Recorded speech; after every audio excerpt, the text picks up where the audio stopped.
Casa enchendo. Prazer ter todos vocês aqui.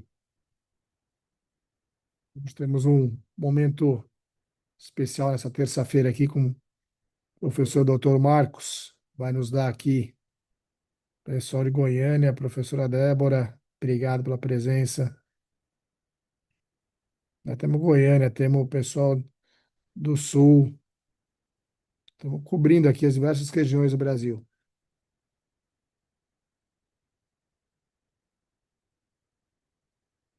Unialfa de Goiânia presente. Obrigado.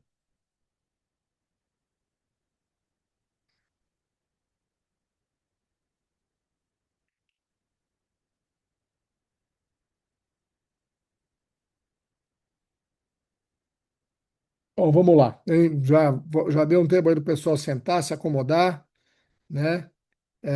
E participar agora desse bate-papo que vai ser certamente muito enriquecedor para todos, né? Para tratar de um tema tão relevante esse ano, né? Que é a questão do ENAD. Temos aí umas novidades para contar para vocês, e agradeço a presença de todos. Obrigado, professor Leandro, né? Ali da Uniceu, né? Casablanca, São Paulo.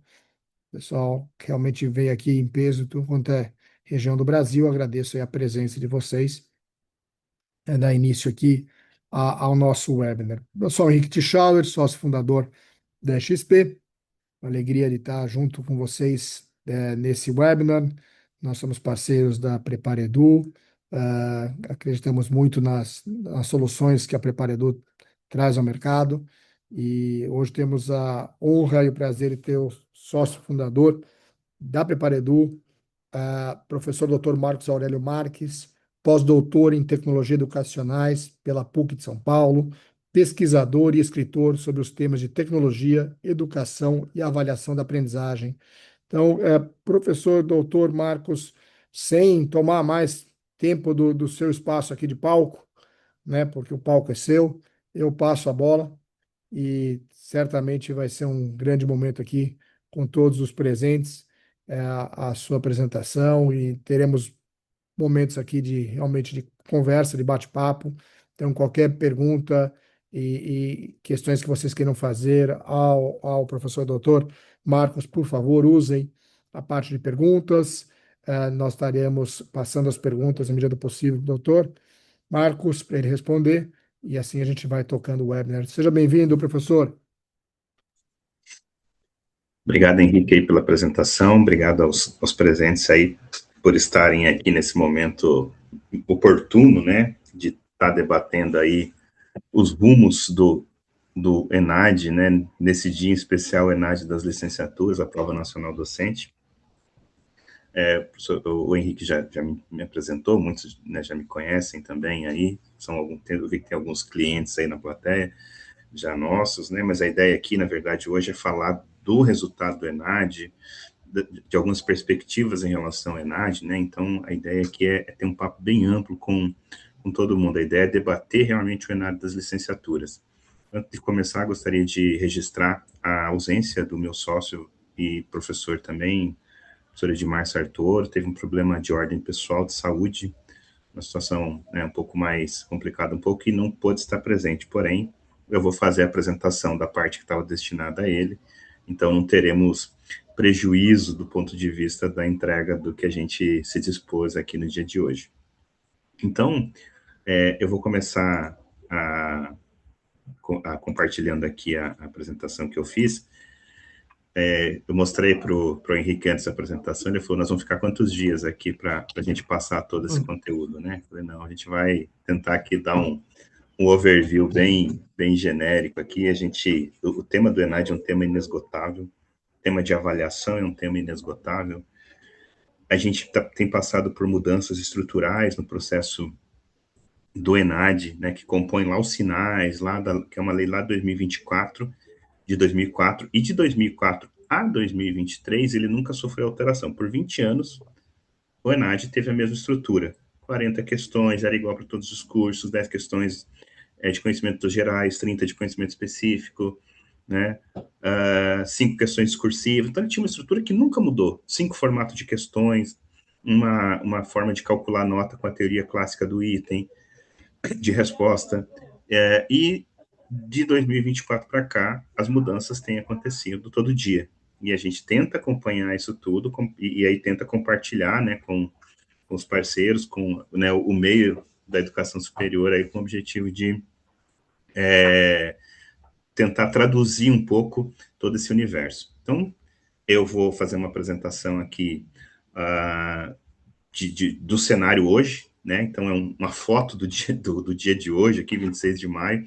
A gente não sabe o que pode acontecer. Eu lembro que ano passado, mais ou menos nessa época, a gente teve. Se eu pegar 2 anos atrás, 2024, a gente teve lá uma mudança radical na ENAD, que naquele ano só iam fazer prova as licenciaturas. Bem no fim, foi o que aconteceu, só as licenciaturas fizeram prova em 2024, resultado que a gente ainda não tem, né? 2025 mudou novamente a forma de cálculo, implantou-se o ENAMED, e a gente, hoje, a semana passada, tivemos o resultado de 2025 sem ter o resultado de 2024, temos o resultado só do ENAD sem ter o resultado do CPC. Então, é um cenário ainda de bastante indefinição, mas acho que exatamente por isso é importante a gente ter esses momentos de bate-papo para poder ir discutindo, né? Então, vou tentar aqui repassar um pouco disso dentro do tempo que é possível, e como principal objetivo é abrir um diálogo com todos vocês que estão aí, né, e tentar, eventualmente, havendo dirimir algumas dúvidas, né, ou, né, todo mundo também quiser trazer algum insight interessante, a ideia é realmente a gente compartilhar esse cenário. Então, começamos aqui, né, rapidamente falando desse cenário mais genérico, né, então a gente tem um ENAD para cada estrutura, né, então a gente tem o ENAD da medicina hoje, o ENAD das licenciaturas, e o ENAD dos bacharelados e dos cursos superiores em tecnologia, que segue uma mesma estrutura, né? Então, cada uma dessas áreas hoje, né, e eu sei que entre as pessoas que estão nos ouvindo aqui e nos vendo, nas suas instituições, né, muitas vezes tem, então a gente tem lá o ENAMED, que é a prova da medicina, que habilita para o exame. A prova nacional docente, que hoje tem avaliação teórica, avaliação prática, que serve também como concurso público, né, para os nossos alunos egressos, né, ou mesmo para quem já se formou, pode fazer a prova nacional docente, visando entrar no serviço público no campo das licenciaturas, os bacharelados e os cursos superiores de tecnologias. Então, como eu disse, hoje aquele ENAD que era o mesmo para todos os cursos até 2023 já não segue mais esse padrão. Outras mudanças, aquele ENAD que até 2023 fazia prova sempre no mesmo dia, já também não é mais o que acontece. A partir de agora, a gente tem, por exemplo, esse ano, o ENAMED no dia 13 de setembro, ou seja, quem estava trabalhando lá, o ENAMED na medicina teve que encurtar o seu tempo de preparação para os seus alunos, né? A prova já é daqui 3 meses, praticamente. A gente tem a prova das licenciaturas, a prova nacional docente, no dia 22, e os bacharelados e cursos superiores de tecnologia no dia 29. Então, o ENAD acontece em 3 datas distintas, né? Então, aquela estrutura, são 3 estruturas de prova distintas, a medicina com essa prova de 100 questões, as licenciaturas com essa prova de 80 questões objetivas, com uma discursiva, sendo que são 30 itens de formação geral docente, que são avaliadas nesse contexto aquelas questões que se espera que todo formado, licenciado, né, futuros professores tenham as mesmas competências, vejam os mesmos conteúdos, envolvam, né, as mesmas habilidades, e mais 50 itens que avaliam a área específica, né? Então, a gente tem essa estrutura, uma prova de 80 questões, mais uma discursiva. A gente tem a avaliação prática, que ainda está dentro de um limbo lá no INEP, né? A avaliação prática tentou se instituiu ano passado, mas conversando com muita gente, muita dificuldade em inscrever os alunos, muita dificuldade em ter o acompanhamento disso tudo, tanto que ela hoje não gera conceito, então ela está em fase experimental. Tem ainda sérias dúvidas se vão conseguir realmente colocar a avaliação prática dentro de um contexto que gere conceito, assim como é o ENAD da prova objetiva, né? Enfim, mas tudo isso está nesse pacote de mudanças que houveram a partir de 2024, né? Então, os cursos superiores de tecnologia que esse ano vão fazer ENAD, né? Bacharelado e curso superior de tecnologia, né? Então, já começa agora processo de cadastro já lá no mês que vem, daqui a pouquinho, né? Questionário para o aluno preencher daqui a pouquinho, a gente sempre faz uma ressalva, está muito atento dentro da instituição a esse preenchimento do questionário, o aluno não pode preencher esse questionário sem ter uma orientação, sem ter uma boa conversa com a coordenação do curso, então muito cuidado, já semana que vem abre o questionário, como é que esse aluno vai responder esse questionário sem orientação muitas vezes, então a gente tem que estar em diálogo constante com os alunos que estão, né, aí no processo do ENAD, né.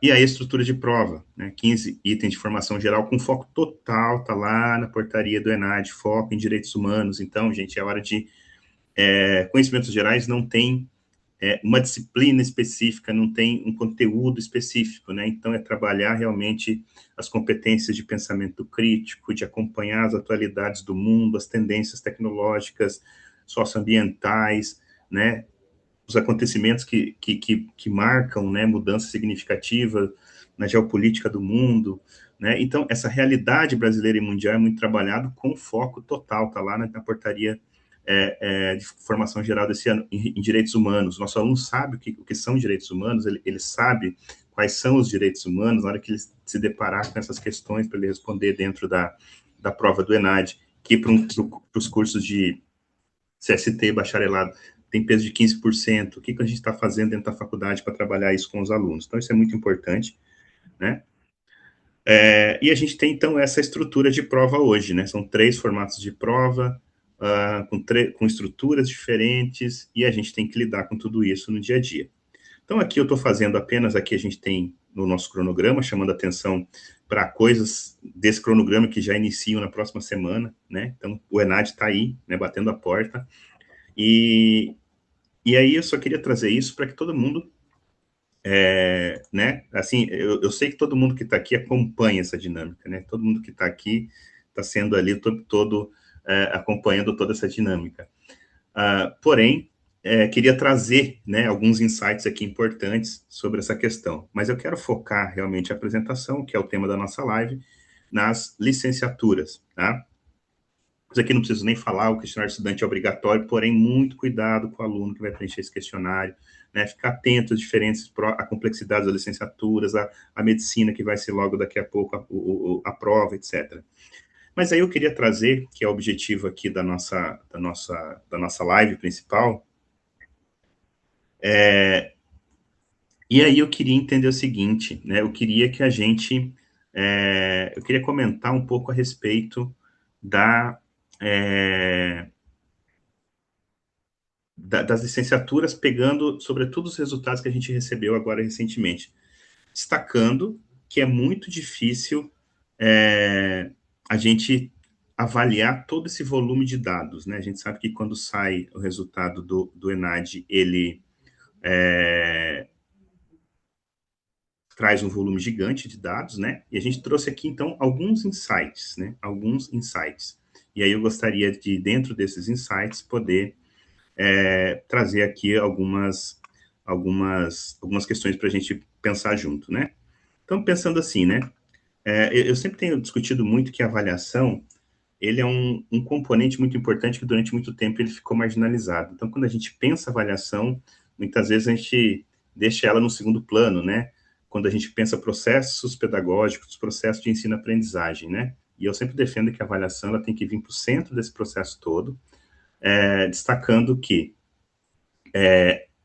a avaliação é um componente fundamental do processo pedagógico, né? E aí eu vejo o processo educacional com 3 grandes itens, né? Que é planejar, é você depois desenvolver na prática aquilo que você planejou e, por fim, avaliar sempre num processo cíclico, né? Onde você tem esse processo interminável, né? Então, é um componente integrado do ato pedagógico, né? Então, Cipriano Lucchesi, grande especialista da área de avaliação, vai estar sempre fala isso, né? Então, a avaliação, ela está ali em pé de igualdade com o planejamento e execução. Se eu tiro a avaliação e relego ela a um segundo plano, né, eu perco muito do que ela pode me entregar dentro desse processo, né? Então, a gente está falando de avaliação como componente do ato pedagógico, a gente está falando de avaliação no ensino superior, que é o modelo de ensino superior brasileiro todo estruturado a partir da ideia de competência. Então, quando eu falo de avaliação no ensino superior, eu estou falando de avaliar competências, né? E como que eu avalio competências? Como que eu mobilizo recursos cognitivos, socioafetivos, psicomotores, né? Então, isso está lá dentro da estrutura lá dos objetivos de aprendizagem do Bloom, né? E depois vai ter lá a famosa taxonomia de Bloom, mas o Bloom fala muito mais coisa além da taxonomia, né? Que a gente conhece de maneira mais comum, né? E aí, como que eu mobilizo isso tudo para resolver situações complexas, né? Então, é isso que o ENAD está avaliando. Ele está avaliando a capacidade que o aluno tem diante de uma situação, um problema colocado ali na prova, como que ele mobiliza não só conhecimentos, mas também competências, né? Então, a gente está trabalhando dentro dessa estrutura, né? Como que eu crio situações, problemas, desafio contextualizado, que instiga a tomada de decisão, e mobiliza o aluno a tomar as decisões mais adequadas dentro daquele contexto, né? Então, eu sempre faço essa prévia, digamos assim, para a gente não esquecer o que é avaliação, a gente não esquecer que o ENAD não é uma prova apenas classificatória, né? Que ele é uma prova também que está ali olhando o tempo todo para competências, né? E quando a gente fala competência no superior, então a gente está falando dessa estrutura aqui, de tomada de decisão frente a situações problemas que eu só consigo tomar as decisões adequadas se eu desenvolver, né? Habilidades, competências, atitudes, conhecimentos também, evidentemente, tá? E aí estou trazendo aqui alguns dados, né, da prova nacional docente, dos dados divulgados na última semana, né? Então, algumas mudanças que são importantíssimas, né? E que, enfim, a gente, inclusive, também está tentando entender esse processo todo com mais clareza, né? Então, a gente tinha até então uma distribuição dos conceitos por uma escala de média ponderada. Então, eu sempre teria cursos conceito 1, sempre teria cursos conceito 5. Aplicou-se a partir do ano passado uma outra estrutura de conceito a partir do método Angoff, que estabelece um patamar mínimo de competência que se espera para que um aluno seja considerado proficiente ao se formar, né? Então, a partir desse estabelecimento dessa nova metodologia, a gente tem que repensar toda a nossa estrutura de processo de aprendizagem. E com isso, a gente tem diferentes. O desempenho de diferentes cursos, isso me chamou bastante atenção, né? Então, por exemplo, a gente teve uma proficiência geral, né? A gente teve 56% dos cursos com ENAD 3, 4 ou 5, e a gente teve, por exemplo, as proficiências na área de ciências humanas, as maiores, né? Então, por exemplo, ciências humanas aqui ficou com 80,2, a pedagogia ficou aqui, né, com 62% dos alunos proficientes e a matemática lá 45%. Então, isso já indica alguns déficits possíveis, né, na formação dos alunos quando a gente vai para o campo das ciências exatas. A gente teve um dado que me chamou muita atenção, e aqui eu queria tratar com bastante cuidado, né? Eu sou também um entusiasta do ensino à distância, não acho que o ensino à distância tem que ser condenado como tem sido, né, no Brasil nos últimos anos, enfim, acho que tem uma série de questões pelo meio aqui, mas um dado objetivo, né, os cursos EAD tiveram performance inferior aos cursos presenciais, né, então a gente teve os cursos EAD com performance inferior aos cursos presenciais. E aqui eu queria chamar a atenção para duas coisas importantes. A gente teve esse cenário que apareceu mais de uma determinada forma, mas a gente não pode esquecer, por exemplo, que as instituições públicas tiveram ENAD superior às instituições privadas. E eu sei que a gente está falando aqui para uma plateia de muitas instituições privadas, né, que compõem o mercado de educação superior no Brasil, enfim, a gente trabalha nesse mercado há muito tempo, conhece muito bem. E aí, gente, tem um fator. Isso já é uma questão que está aqui no ENAD. O que aconteceu na medicina e tende-se que aconteça também nas licenciaturas, pelo movimento que a gente vê na mudança na forma de calcular o conceito. Antes a gente tinha um indicador que, ao calcular o CPC, vamos lembrar lá do CPC. O CPC é o conceito do curso, que é calculado a partir da prova do ENAD, do IDD, que era aquela média de desempenho entre a nota de entrada e a nota de saída, então o valor agregado do aluno no decorrer da formação dele. A gente tinha o questionário de estudante, ainda tem lá, né, com peso de 15% e corpo docente com peso de 30%. Então, muitas vezes eu ia aqui um pouquinho não tão bem no ENAD, mas como eu recebia alunos de uma condição um pouco mais deficitária e melhorava muito esse aluno, porque minha faculdade é boa, ela melhora bastante esse aluno, eu chegava ao final com um IDD alto. Então, eu ia muitas vezes inferior no ENAD, compensava no IDD e com os outros insumos eu ficava com CPC 3 e 4. O que me parece é que o IDD já não importa mais, porque se eu estabeleço uma regra de proficiência, não interessa se eu sou uma instituição que recebo lá alunos pública, privada, e eu recebo alunos lá com menos déficit, né, ou com mais déficit. No fim, a régua que mede no final, ela é igual para todo mundo, né? Então, se eu estou numa região vulnerável, onde eu tenho uma educação um pouco mais deficitária por conta de uma política pública de educação específica em determinado estado, que antes era compensada no IDD, hoje não é mais. Hoje não é mais. Então, a gente tem um risco muito grande aqui dos nossos CPCs terem sérios problemas, né? Então, isso é um ponto que, sempre que eu tenho falado, eu tenho chamado a atenção bastante para poder destacar. Acho que é um ponto importante para ser destacado, tá? Mas a gente tem esse cenário, EAD, presencial, pública, privadas com fins lucrativos, sem fins lucrativos estão num patamar muito parecido, né? Então, um cenário que a gente tem uma série de desafios. Porém, ser privada e ser uma instituição EAD não significa que necessariamente você precisa ter um conceito 1 e 2, né? Eu trouxe dois cases aqui bem legais que eu selecionei, teria vários para trazer, mas dois conceitos. Um da PUC Paraná, onde o curso de pedagogia teve EAD, teve o conceito 5, né? Então, uma faculdade confessional católica que teve um conceito 5, e trouxe um outro case da faculdade Unisapiens, lá de Rondônia, né? Região amazônica, com todas as dificuldades que a gente tem na região amazônica, onde um curso de pedagogia EAD teve um conceito 4, né? Então, a modalidade ou mesmo a distribuição geográfica diferente, não significa uma condenação, né? Eu posso realmente ter bons desempenhos. E aí a crítica que a gente faz ao MEC muitas vezes é isso, né? Quando se proibiu os cursos EAD, não se levou em conta nada, né? Então, se o meu curso EAD ele é 5, eu não posso ofertar mais, porque agora não pode mais, né? A partir do marco regulatório da EAD, né? Se o meu curso presencial é 1, ou 2, até o momento, a menos que venha alguma sanção regulatória nos próximos dias, eu posso continuar ofertando. Então, o critério de qualidade ficou em segundo plano, né? Mas, em termos gerais, realmente a gente tem esse dado onde o EAD teve, em geral, um desempenho menor, né? Uma outra coisa interessante, achei interessante que a escala definiu o conceito ENAD, que antes era por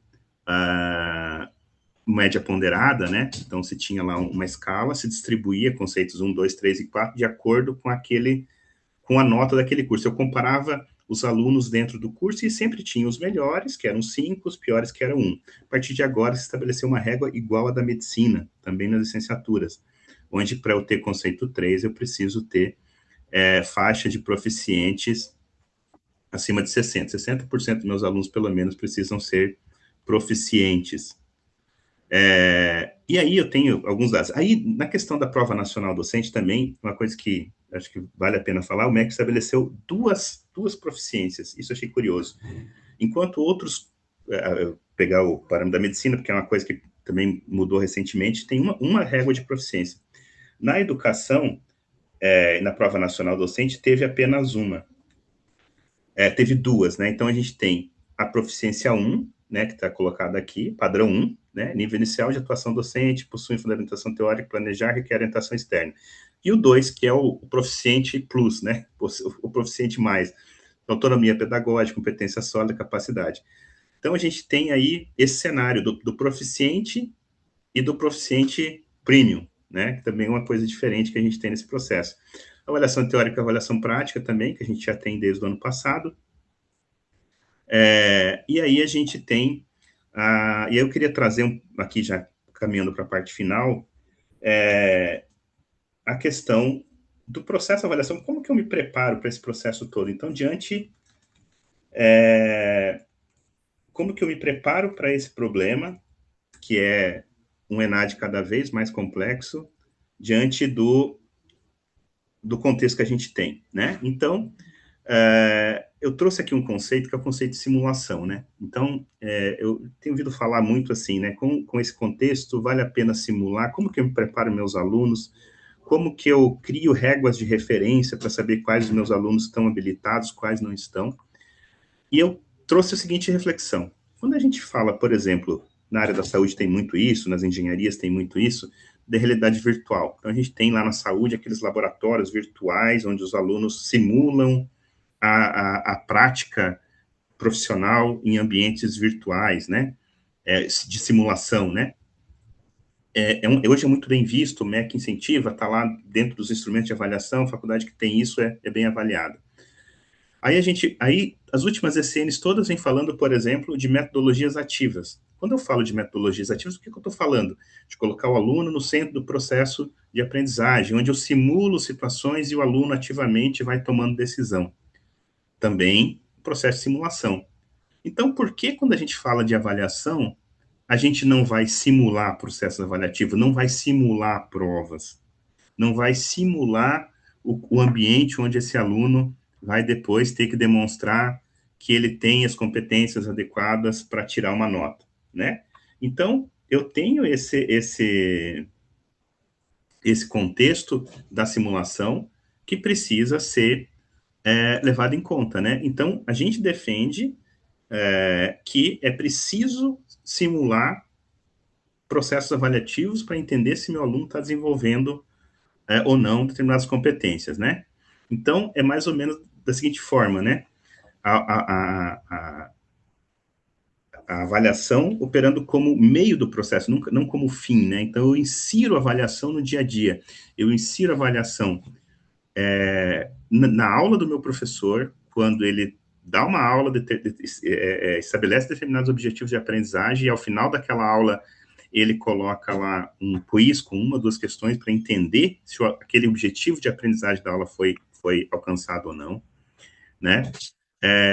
Eu estruturo itens, questões, para que o aluno se depare com a estrutura de questão que ele vai encontrar nas provas de concurso, né? Por exemplo, na questão da licenciatura agora praticamente está confluindo, né? A mesma prova que ele faz para um concurso público é a prova que ele faz para o ENAD, né? Então, hoje é a mesma prova mesmo, né? São as mesmas questões. Então, ele tem que estar preparado para os dois cenários, para que ele tenha uma boa nota, para que ele seja um aluno proficiente e que daqui a pouco ele também possa passar no concurso público, né?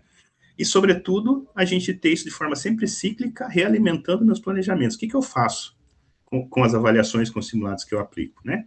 Então, pensando rapidamente um framework aqui, como eu falei, já caminhando para o final, né? Então, eu preciso estar olhando para isso, né?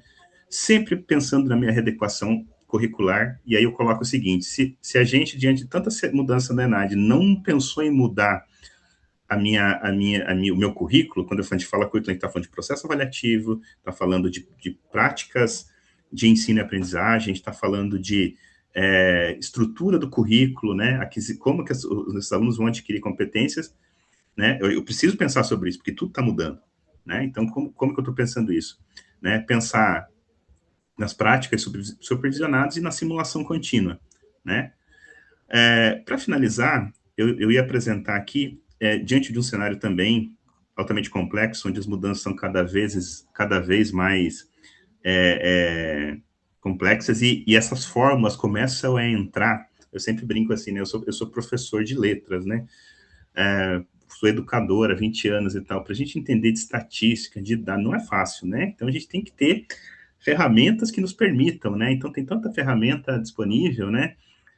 E diante de uma complexidade tão grande que hoje se tornou o ENAD, a gente entende que não tem mais como fazer gestão disso tudo de forma manual, né? Então, você ter instrumentos que te dão resultados como os que a gente está colocando aqui, né? Isso aqui são telas, né? E agora falando um pouco da nossa empresa, da PreparaEdu, que prepara os alunos, né? Então, isso aqui, por exemplo, é uma prova global de uma faculdade que avaliou 347 alunos.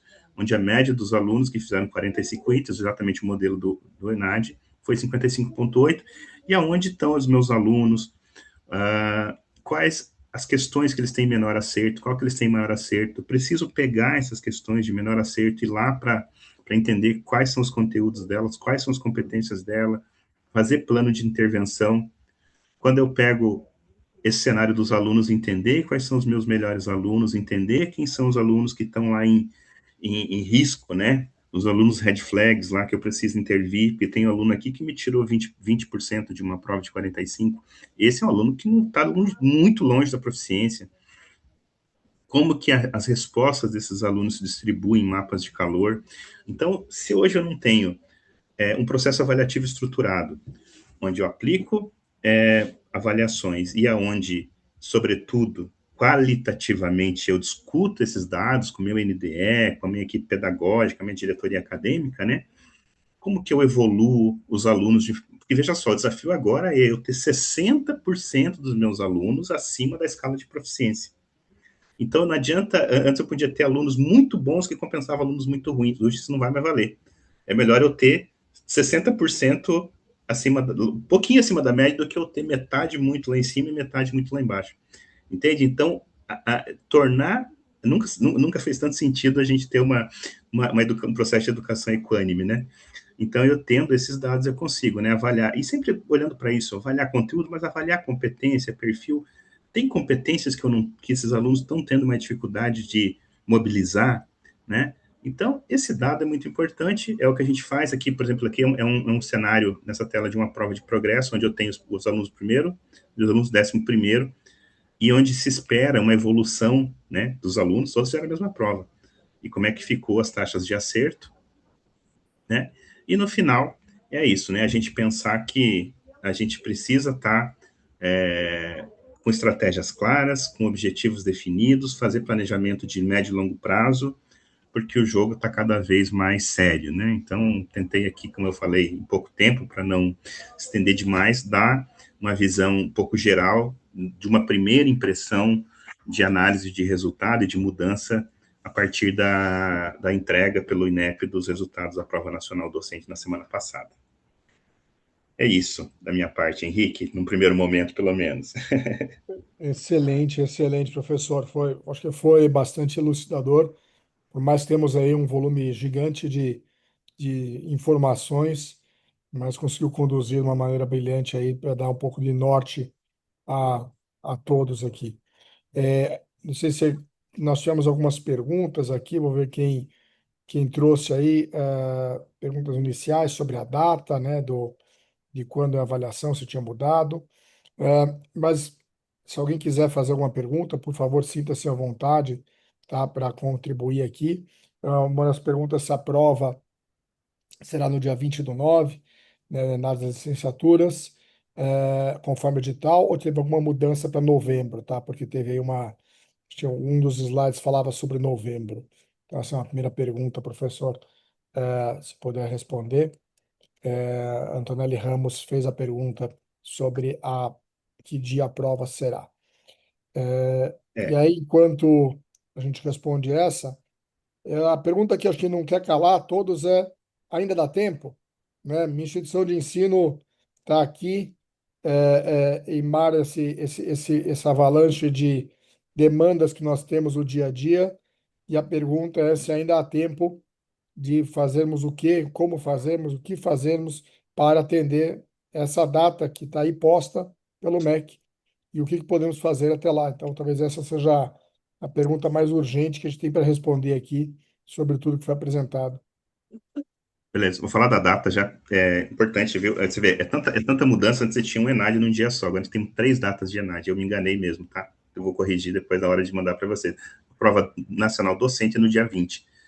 Do dia 29 de novembro é a prova dos bacharelados CSTs, e do dia 13 de setembro, vou ler direitinho ali, mas no início de setembro ali é a do ENAMED. Quem falou, falou corretamente, foi um equívoco meu mesmo. Tá? E qual que é a outra pergunta, Henrique? Com essas datas estão ficando cada vez mais apertadas, se ainda dá tempo, né? O que que nós vamos fazer agora? Se eu, como instituição de ensino, por onde eu começo? O que que eu posso fazer, dada essa demanda que o prazo está cada vez mais curto para a gente poder atender aí as exigências, o que que dá tempo de fazer para que os meus alunos possam Exatamente. estar se apropriando aí do conteúdo que ainda falta, A para gente, que como gestor, como professor, eu penso assim, sempre tem algo a ser feito, independente, né, de qualquer coisa, né? Sei lá, na verdade, for semana que vem, entre não fazer um aulão de revisão, quarta, quinta e sexta com meus alunos e fazer, é melhor, né, fazer. Sempre há um efeito positivo. Toda ação gera um efeito positivo. Evidentemente que a melhor coisa é eu, como eu coloquei ali no framework, a gente pensar num planejamento sistêmico. Eu acho que a principal coisa que eu falaria assim, é a seguinte, né?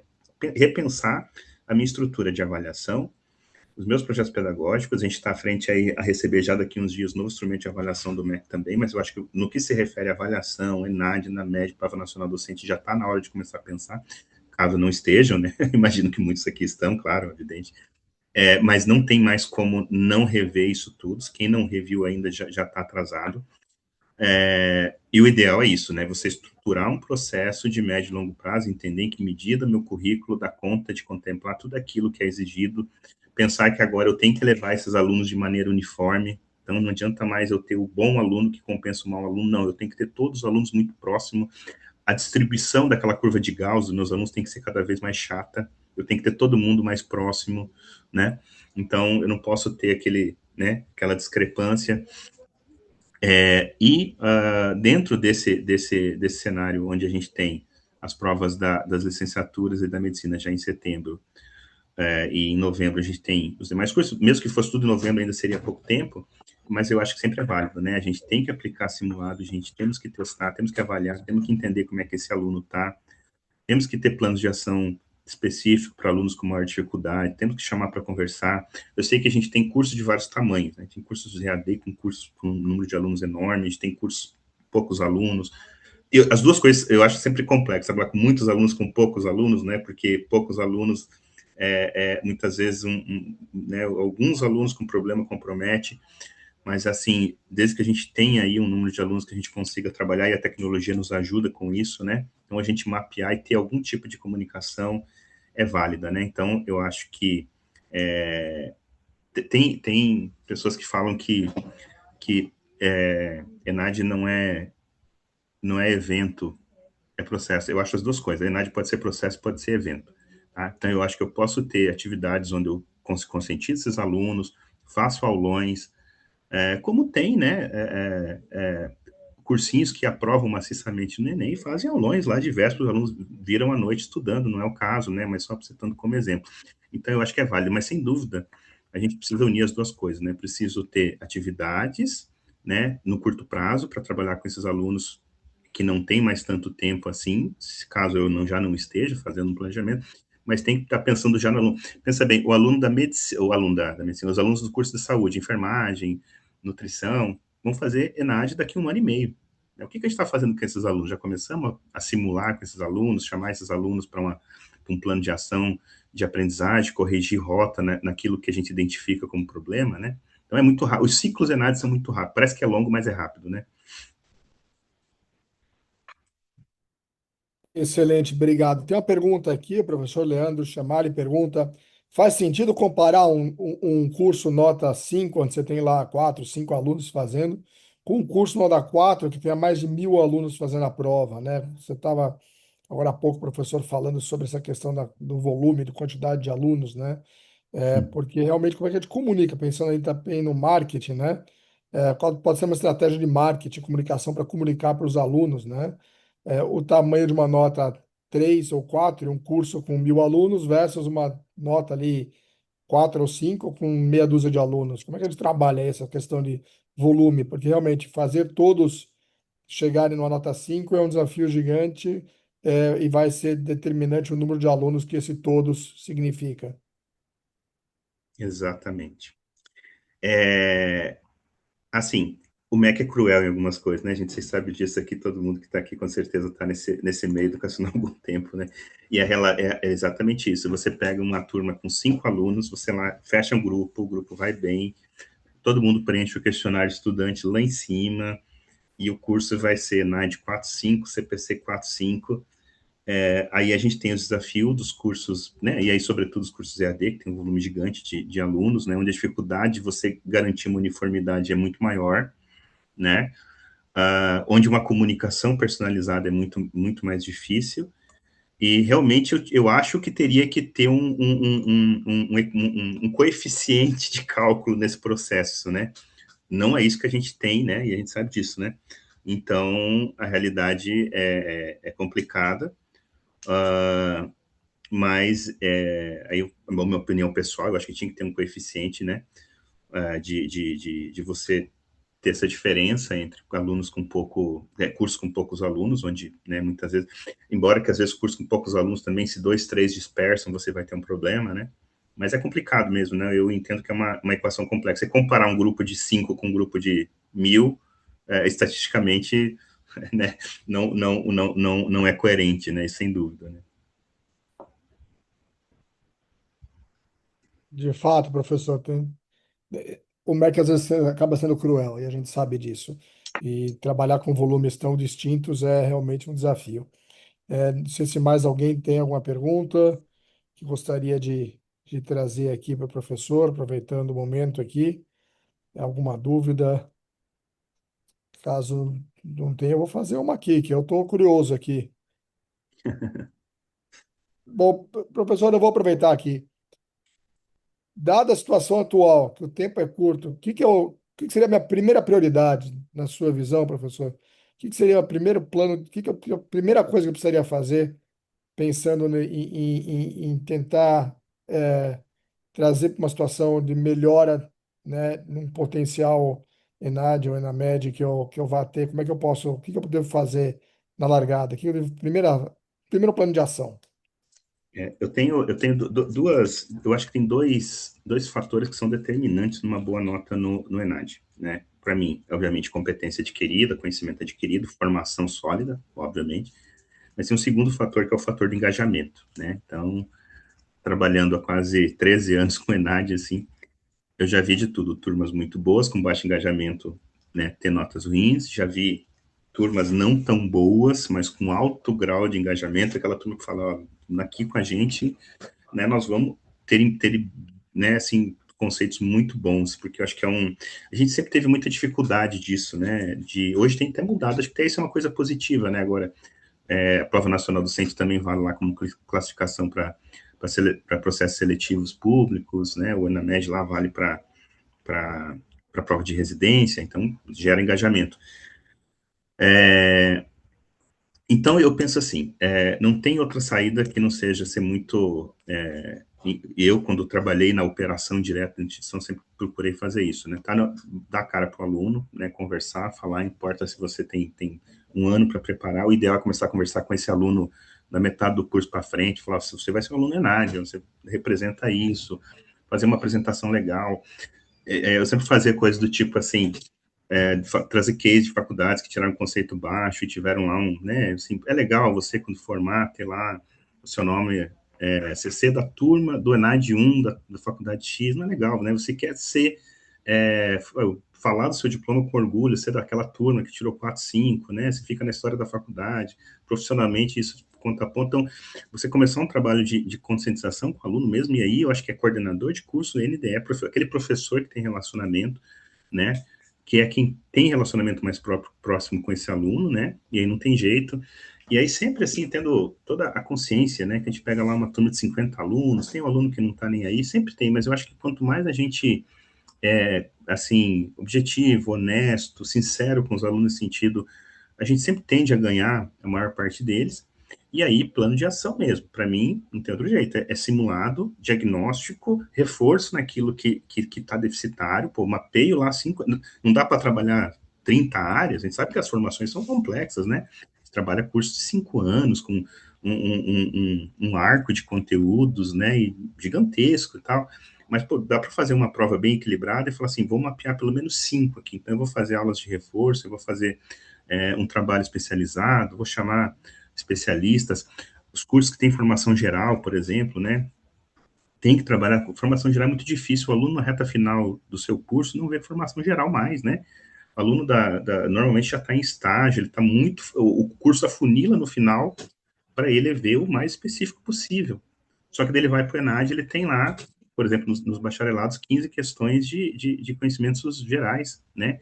Então a gente precisa estar trabalhando com esses temas, não tem jeito, né? Então eu sou um entusiasta dos simulados, do curso preparatório mesmo, não tenho problema nenhum com isso. Ah, a faculdade tem que formar durante o processo todo? Tem, mas assim, acho que a gente não custa nada a gente fazer o processo de reforço, a gente fazer os eventos, a gente fazer envolvimento, a gente distribuir camiseta no dia do ENAD, porque sempre assim, o percentual entre um conceito 2 e 3 é muito pequeno.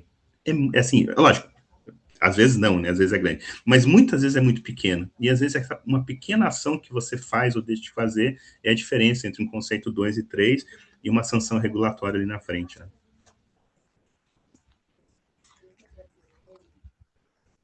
Excelente, professor, obrigado. Aí, eu acho que tem mais duas perguntas que chegaram aqui, aproveitando os últimos minutos finais aqui do nosso bate-papo de hoje. Então, a primeira por que a diferença tão grande, o que você atribui a diferença tão grande, professor, ao resultado das licenciaturas da área pública e da área privada? A gente vê aí diferenças significativas. Existe algum motivo?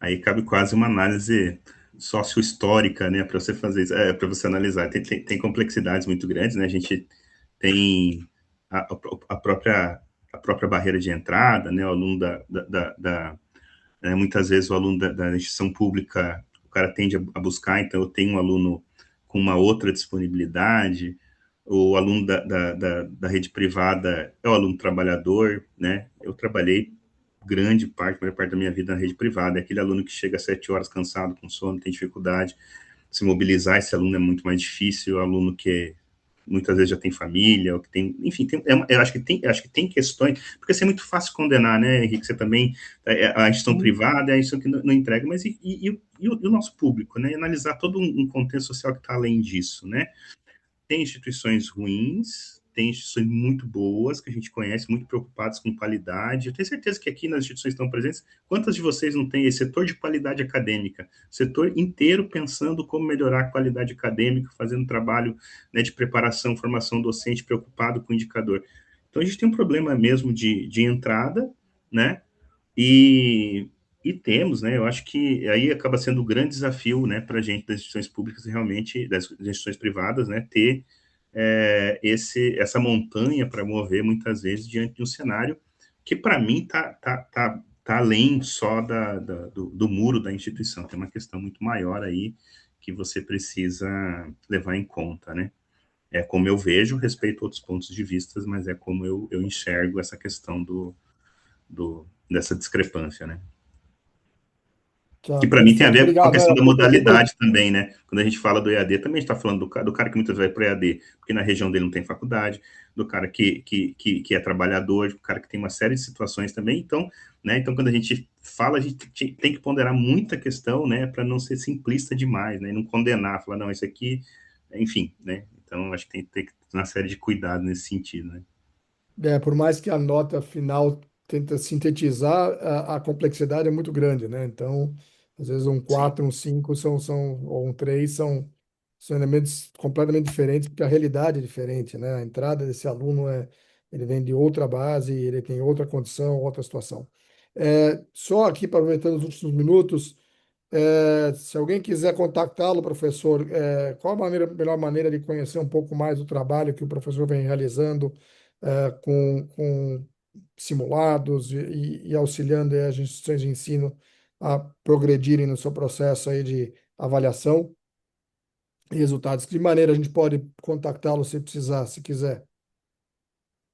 bom, eu sou uma pessoa muito tranquila. Quem né, já tem algum tipo de relação com a gente sabe disso, né? Então eu já deixo no WhatsApp logo. Quiser fazer algum contato, quiser conversar, tirar dúvidas, pedir apresentação, tá? Só vou corrigir a data. Antes disso, é realmente muito bem observado pelos colegas aí. Por isso que é bom a gente ter uma audiência atenta, né? E capaz, né? Então, assim, vou até um errinho ali já, né? E pode me pedir, a gente compartilha, né? Então, isso aqui como eu falei, é uma coisa bastante complexa. A ideia é contribuir um pouco mesmo, né, levantar alguns questionamentos aqui para a gente poder pensar junto. E ninguém eu brinco assim, ninguém é professor de Deus, né? Tá todo mundo sempre aprendendo, né? Então a gente traz aqui algumas contribuições, aprende com os demais, né? Aprende com os colegas, e a ideia é sempre estar aí dialogando e se apoiando nesse processo altamente, né, complexo, mas extremamente importante para o país, que é formar as futuras gerações aí, né? Com Bacana. qualidade. Ótimo. Eu vou aqui, chegando no final aqui da apresentação, eu vou compartilhar o WhatsApp do professor Dr. Marcos, para que vocês possam, Eu caso coloquei já no queiram. chat ali, É quem que quiser. ele não foi para todo mundo, ele só foi aqui para Ah, o time aqui tá. do Tresas. Então, aqui está o contato, coloquei, já mandei para todo Isso, mundo. fiquem à Então, vontade. caso queiram, por favor, aí tomar nota, copiar.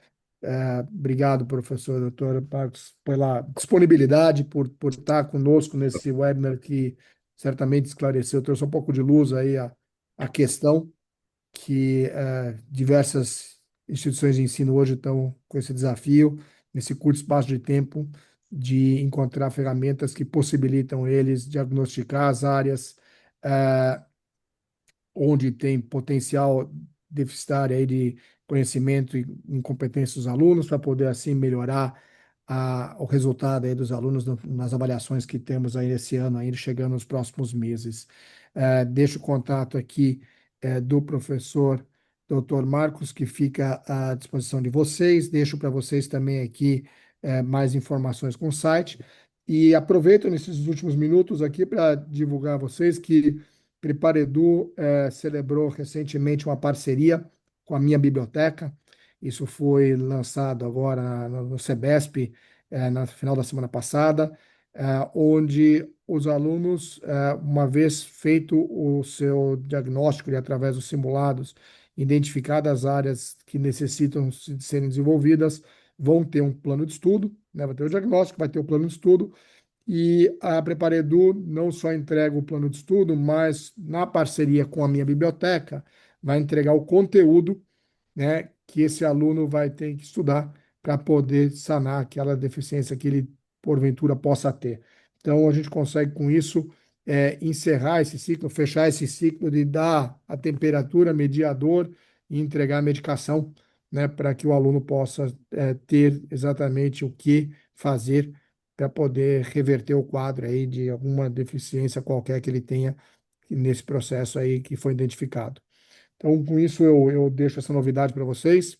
Então, se a sua instituição de ensino, se o IES tiver a minha biblioteca, não vai custar mais nada, né? Basta ter Preparedu, que aí já vão estar vinculadas as duas ferramentas para poder entregar esse resultado para o aluno. Professor, doutor, alguma palavra de encerramento para a gente poder ficar aqui dentro do horário? E agradecer, eu Não só, agradeço vocês todos pela presença e agradeço o professor. não, só agradecer vocês, os presentes, né? Me colocar à disposição para seguir a conversa aí num outro contexto. Qualquer tiver alguma dúvida, alguma questão, pode mencionar, fique à vontade. Obrigado aí pela mediação, Henrique. Tá? E esperamos poder estar em outros momentos. Sempre que tiver novidades, a ideia é a gente constituir um canal aí, né, permanente, aí, havendo novidades, resultados novos, mudanças radicais, a gente está compartilhando nesse sentido também de dialogar mesmo, e é uma forma até da gente entender. Quando a gente fala também, a gente vai melhorando o próprio entendimento do processo como um todo. Né? Então, obrigado a todo mundo e até uma próxima oportunidade. Maravilha. Muito obrigado, professor. Obrigado a todos, uma boa noite para vocês todos e ficamos à disposição aqui pelos contatos do professor para qualquer dúvidas ou curiosidades aí do processo. Tá bom? Muito obrigado a todos. Boa noite.